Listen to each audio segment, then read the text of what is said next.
જો તમે food, pharma, dairy, cosmetic, manufacturing company અથવા લેબોરેટરીની તમે જોબ શોધી રહ્યા છો, તો ઘણા બધા એવા ટોપિક છે જે તમારે જાણવા જરૂરી છે. પણ આજે આપણે જો ટોપિક કવર કરવા જઈ રહ્યા છે એ છે ક્લીન રૂમની રિક્વાયરમેન્ટ, એટલે કે ક્લીન રૂમના ગ્રેડ્સ. તમે એવું સાંભળ્યું હશે grade A, grade B, grade C, grade D, પણ આ એક્ઝેક્ટલી ગ્રેડની રિક્વાયરમેન્ટ શું છે, ગ્રેડને કેમ સમજવું જરૂરી છે, તમે શું કામ કરી રહ્યા છો એ પ્રમાણે કયો ગ્રેડ હોવો જોઈએ રૂમનો એ જાણવું બહુ જરૂરી છે. ધારો કે તમે કોઈ મેન્યુફેક્ચરિંગ અથવા પ્રોડક્શન કંપની છે ફાર્માની, અને ત્યાં જે એક્ઝેક્ટ જે રૂમમાં વેસલ છે જ્યાં મેન્યુફેક્ચરિંગ એક્ટિવિટી થાય છે ત્યાં રૂમની ક્લીનલીનેસ રિક્વાયરમેન્ટ અલગ છે, એટલે ત્યાં રૂમનો ગ્રેડ અલગ હશે.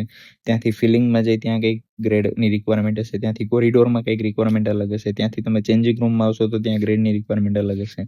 તમે મટીરિયલ જે બધું સ્ટોર કરતા હશો પછી એમાં એપીઆઈ આવી જાય, બીજા બધા પ્રિઝર્વેટિવ્સ ને બધા ઘણા બધા સબસ્ટન્સીસ આવી જાય, પેકેજિંગ મટીરિયલ જ્યાં સ્ટોર કરતો હોય ત્યાં રિક્વાયરમેન્ટ કંઈક અલગ છે. ક્લિનિંગ કર્યા પછી જે બધા ઇક્વિપમેન્ટ છે અને ક્યાં સ્ટોર કરવા ત્યાં આપણે કહીએ કે ગ્રેડ રિક્વાયરમેન્ટ અલગ છે. એવી જ રીતે જો તમે માઇક્રોબાયોલોજી લેબમાં આવો તો જે જગ્યાએ એક્ઝેક્ટ માઇક્રોબિયલ એક્ટિવિટીઝ બધી થાય છે, એટલે કે તમે એક્સપેરિમેન્ટ ટેસ્ટિંગ જે પણ કરો છો ત્યાં ગ્રેડ અલગ રિક્વાયરમેન્ટ છે, રૂમ ક્લીનલીનેસ રિક્વાયરમેન્ટ અલગ છે. એવી જ રીતે તમે મીડિયા પ્રિપેરેશન કરો છો ત્યાં રિક્વાયરમેન્ટ અલગ અલગ છે. તો આજે આપણે એક ઓફિશિયલ ઇન્ફોર્મેશન, એક ઓફિશિયલ સોર્સ ઉપરથી થોડું બેઝિક ઇન્ફોર્મેશન કવર કરવાનો ટ્રાય કરશું કે grade A, grade B, grade C અને ગ્રેડ C શું છે, અને તમે કોઈ રૂમને જોઈ અને એવું કહી શકો કે આ લેવલની આ ગ્રેડની રૂમ છે. તો એના માટે મારે શરૂઆતમાં પહેલા 3 પોઈન્ટ કવર કરવા છે. એમાં પહેલો પોઈન્ટ છે એસેપ્ટિક પ્રિપેરેશન અને પ્રોસેસિંગ. ટોટલ 59 પેજીસની આ પીડીએફ છે. આ પીડીએફ મેં ક્યાંથી લીધી છે એ હું તમને વિડીયોના અંતે કહીશ. આ બહુ યુઝફુલ ઇન્ફોર્મેશન છે અને જે વેબસાઇટ હું તમને બતાવવાનું છે ઓફિશિયલ સોર્સ છે, ઓફિશિયલ વેબસાઇટ છે અને તમને બહુ કામમાં આવશે. તો વિડીયોના અંત સુધી બન્યા રહેજો. 8.7 નંબરનો ટોપિક છે કે the aseptic process should be clearly defined. Aseptic process એટલે શું, કે ફોર એક્ઝામ્પલ આપણે એવું કહીએ કે હું તમને એવું કહું કે રૂમ બહુ વધારે ક્લીન છે, એટલે ત્યાં આપણે પ્રોડક્ટ બનાવીશું તો કન્ટામિનેશન થવાના ચાન્સ નથી. એટલે એનો મતલબ એવો થયો કે દરેક પ્રોડક્ટની પોતાની એક રિક્વાયરમેન્ટ છે, પ્રોડક્ટનો પોતાનો નેચર કેવો છે, પ્રોડક્ટ બનાવવાની પ્રોસેસ કેવી છે, પ્રોડક્ટ બન્યા પછી એને ફિલિંગ કરવાનું, ફિલિંગ કરીને બોટલમાં પેક કરીને સીલ કરી દઈએ ત્યાં સુધીની આખી પ્રોસેસ છે એ એસેપ્ટિક કઈ રીતે રાખવી જેનાથી એમાં માઇક્રો ઓર્ગેનિઝમનું કન્ટામિનેશન ના થાય. બરાબર. The risk associated with the aseptic process. હવે મેં તમને ઘણા બધા રિસ્ક કહી દીધા, ઘણા બધા રિસ્ક છે. બરાબર. And any associated requirement should be identify. For example એમાં કોઈ આપણે પાર્ટ્સ યુઝ કરીએ જે પૂરા ક્લીન નથી, અથવા તો આપણે અંદર વોટર યુઝ કરીએ એ ક્લીન નથી, અથવા તો જે વેસલ પ્રોપર ક્લીન થવી જોઈએ આગળની પ્રોડક્ટ બન્યા પછી એ નથી, અથવા તો આપણે એવું કહીએ કે જે તમે રો મટીરિયલ યુઝ કરો છો એ રો મટીરિયલ તમે જ્યારે વેસલમાં નાખો છો, ડિસ્પેન્સ કરો છો, ત્યારે કદાચ તમે એસેપ્ટિક કન્ડિશન મેન્ટેન નથી કરતા, તમે ગ્લોવ્સ નથી પહેરતા, ઘણા બધા રિસ્ક છે. બરાબર. માર્કેટમાં પહોંચે ત્યાં સુધી.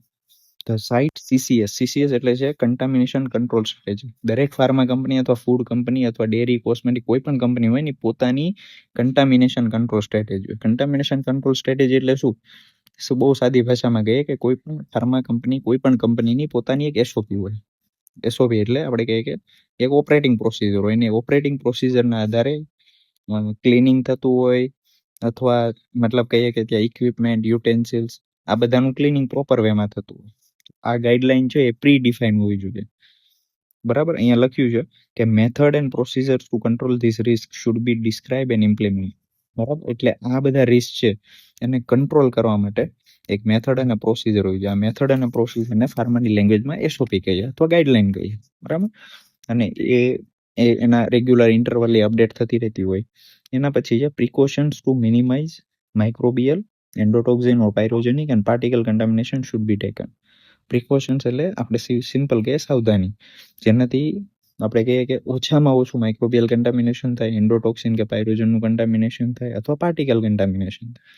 પાર્ટિકલ કન્ટામિનેશન બહુ સાદા એક્ઝામ્પલથી સમજાવું કે આપણે જે વાઇપ લઈને વેસલને ક્લીન કરીએ છીએ એ વાઇપ જ કદાચ લિન્ટ ફ્રી નથી, તો એના ઘણા બધા ફાઈબર અથવા કોટનની મટીરિયલ છે એ બધા પ્રોડક્ટમાં જશે. અથવા તમે ગ્લોવ્સ પહેરો છો તો ગ્લોવ્સ ફાટી જાય અને એ તેમાં જાય, અથવા તો આપણે એવું કહીએ કે આપણો ગ્લોવ્સ નથી પહેર્યા અને આપણી ડ્રાય સ્કિન છે એમાં જાય. આ બધું કન્ટામિનેશન કહેવાય. દરેક વખતે કન્ટામિનેશન એટલે એવો મતલબ નહીં કે માઇક્રો ઓર્ગેનિઝમ, પાર્ટિકલનું કન્ટામિનેશન પણ હોઈ શકે, એન્ડોટોક્સિન કે પાયરોજેનિક મટીરિયલનું પણ કન્ટામિનેશન હોઈ શકે. As per site CCS, during the preparation of aseptic environment, during all processing stage, including the stages before and after the bulk product sterilization, and until the product is sealed in its final content. એનો મતલબ એવો થયો કે તમે જ્યારે વિચારો કે હવે આપણે નેક્સ્ટ બેચ શરૂ કરવી છે, સ્ટાર્ટ કરવી છે બનાવવાની, ત્યારથી લઈને પ્રોડક્ટ આખી પેક થઈ જાય, બોટલમાં સીલ થઈ જાય, માર્કેટ સુધી પહોંચે ત્યાં સુધી એને પ્રોપર ટેમ્પરેચરે પણ મેન્ટેન કરવી, આ તમામ એના જોડે એસોસિએટેડ રિસ્ક છે. બરાબર. The presence of materials liable to generate particles and fiber should be minimized in clean. એટલે મેં તમને એનું એક બેસ્ટ એક્ઝામ્પલ આપ્યું કે તમે જે વાઇપ યુઝ કરો છો, તમે જે પાઇપ યુઝ કરવા જઈ રહ્યા છો ફોર એક્ઝામ્પલ, એ પાઇપને તમે વાઇપથી ક્લીન કરો છો, વાઇપ આઉટ કરો છો, અને એ વખતે જો એ આપણે કહીએ કે જે આપણે કહીએ કે વાઇપ જ છે, એ જો પોતે લીન્ટ છોડે છે અથવા શ્રેડ થાય છે, તો એના કોટોની અથવા ફાઈબર મટીરિયલ છે એ બધા પાઇપ જોડે ચોટશે, અને પછી એમાંથી જ્યારે પ્રોડક્ટ પાસ થશે તો ફાઈબરના પાર્ટિકલ્સ અથવા જે કોટોની થ્રેડ છે એ બધા એમાં મળી જશે. Likewise where possible the use of equipment such as RABS હું તમને આખું સમજાવું.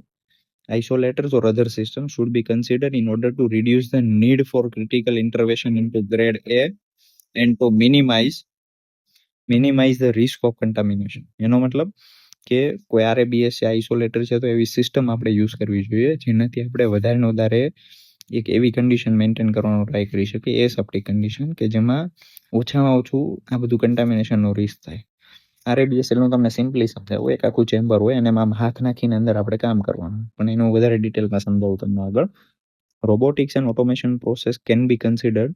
હવે રોબોટિક અને ઓટોમેશન ત્યારે શક્ય છે મોટી કંપનીની અંદર, નાની કંપનીમાં શક્ય નથી. To eliminate direct human critical intervention. બરાબર. તો ઓટોમેશન થઈ શકે મોટી કંપનીમાં, નાની કંપનીમાં એ શક્ય નથી. Grade A, grade B, grade C અને ગ્રેડ D શું છે? તો ગ્રેડ A એટલે aseptic assembly of filling equipment. એસેપ્ટિકનો વર્ડ તમને બધાને ખબર પડી ગયો છે કે ફ્રી ફ્રોમ માઇક્રો ઓર્ગેનિઝમ, જ્યાં ફ્રી ફ્રોમ કન્ટામિનેશન, એવું આપણે કહી શકીએ. Aseptic assembly of filling equipments. Filling equipments હોય બધા એનું એસેપ્ટિક કન્ડિશનમાં, કે જ્યાં કોઈ કન્ટામિનેશન ના થાય, પછી તમારે ગ્લોવ્સ નહીં પહેરવાના, એને પ્રોપર ક્યાંય ફ્લોર જોડે કે સીલિંગ જોડે કે વોલ જોડે તમારે પાર્ટ્સ બધા ટચ ના થઈ જાય, અને મેક્સિમમ એવું આપણે ફોકસ રાખીએ કે મિનિમાઇઝ કન્ટામિનેશન. પછી એવું કહે છે કે જ્યારે તમે બે પાઇપને જોડતા હો, કોઈ બે ઇક્વિપમેન્ટ જોડતા હો, કોઈ પાર્ટ્સ તમે કનેક્ટ કરતા હો, તો it should be maintain under aseptic condition. અને બીજું એવું કહે છે કે where sterilise product contact surfaces are exposed and that are the post-final sterilizing grade filter. This connection should be sterilized by steam in place wherever possible.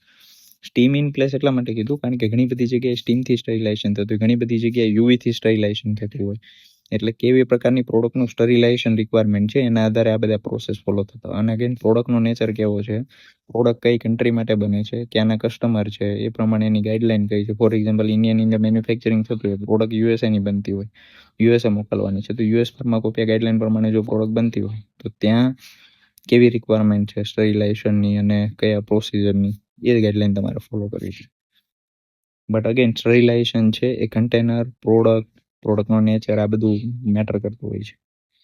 રિપ્લેનિશમેન્ટ of sterile bulk product, container, closures, આ બધું grade એમાં થાય. Removal and cooling of unprotected item from steriliser, આ બધું grade એમાં, કારણ કે grade એ છે એની સ્ટરીલિટી વધારે છે, એ વધારે સ્ટરાઇલ કન્ડિશન છે. ત્યાં તમે બધું મેન્યુફેક્ચરિંગ રિલેટેડ, પ્રોડક્શન રિલેટેડ આ બધી એક્ટિવિટીઝ તમે કરી શકો. એનો મતલબ એવો નથી કે તમે રસોઈ છે એ વોશરૂમમાં બનાવી શકો, એને કિચનમાં બનાવવી પડે ક્લીન પ્લેટફોર્મ ઉપર, આવી રીતે. Staging and conveying of sterile primary packaging components, બરાબર, in the aseptic filling line while not wrapped.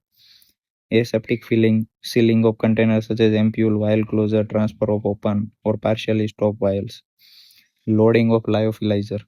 એટલે આ બધું ગ્રેડ એમાં થાય. એટલે ગ્રેડ એ છે એને સિમ્પલી કે જે બધું ફૂલી સ્ટરાઇલ છે ને જ્યાં ઓર્ગેનિઝમનું કન્ટામિનેશન થવાના ચાન્સ આપણે ઓલમોસ્ટ છે જ નહીં, એ છે ગ્રેડ એ કન્ડિશન. એના પછી છે grade B. Grade B background support for grade A, એટલે ગ્રેડ એ પછીનું એક નીચેનું level, conveying or staging while protected from the surrounding. એટલે એનો મતલબ કે ગ્રેડ એ જેવું કામ થઈ શકે પણ થોડી ક્લીનલીનેસ રાખવી પડશે, બરાબર. એટલે જે સ્ટ્રિક્ટ રિક્વાયરમેન્ટ નથી થોડી, એ બધું ગ્રેડ બીમાં કરી શકે.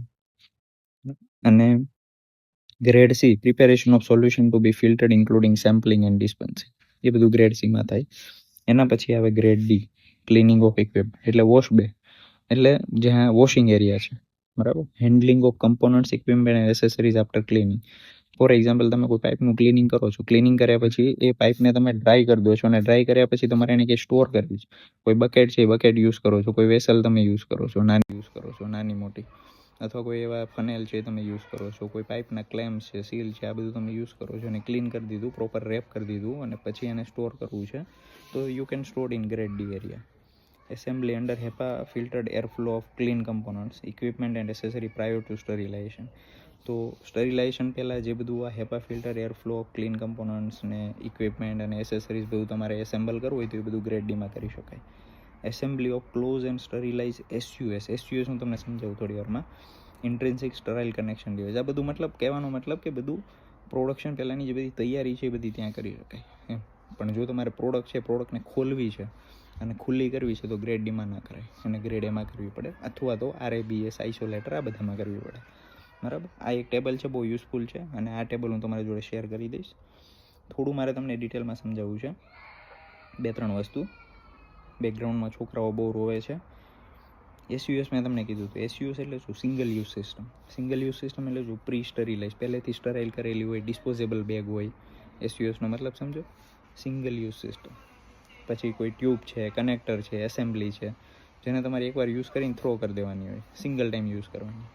તો સિંગલ યુઝ સિસ્ટમ બહુ સારી, કારણ કે માર્કેટમાંથી તમે જ્યારે પરચેસ કરો તો એ ટોટલી સ્ટરાઇલ હોય, ડાયરેક્ટ તમારે યુઝ કરીને ફેંકી દેવાની, એટલે ક્લીનને બધું રિક્વાયરમેન્ટ જ નહીં.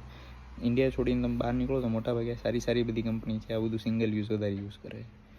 ફોર એક્ઝામ્પલ એક મીડિયાની પણ વાત કરીએ કે જો તમે ઓટોક્લેવથી મીડિયા બનાવતો હો તો એમાં કન્ટેમિનેશન થવાના ચાન્સ વધારે છે, કારણ કે તમે ઓટોક્લેવ કરો બી પ્લેટમાં પોર કરો, તો પોર કરતી વખતે જો તમારે પ્રોપર તમારું માઇક્રોબિયલ સેફ્ટી કેબિનેટ છે વર્કિંગ ના હોય સરખું તો એમાં કન્ટેમિનેશન થઈ શકે.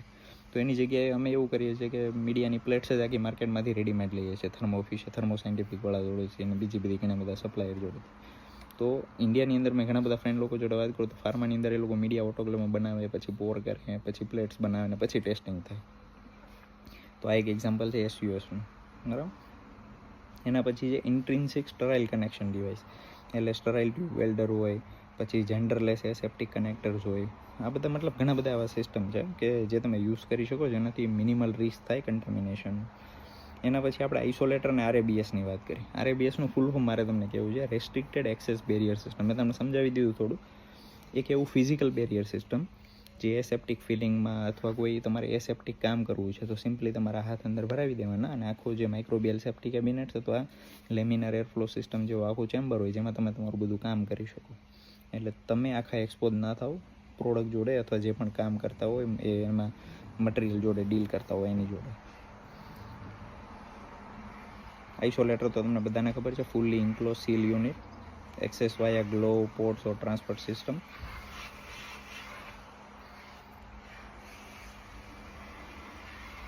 એના પછી છે થોડી ગ્રેડની વાત કરીએ કે air supply and pressure differential.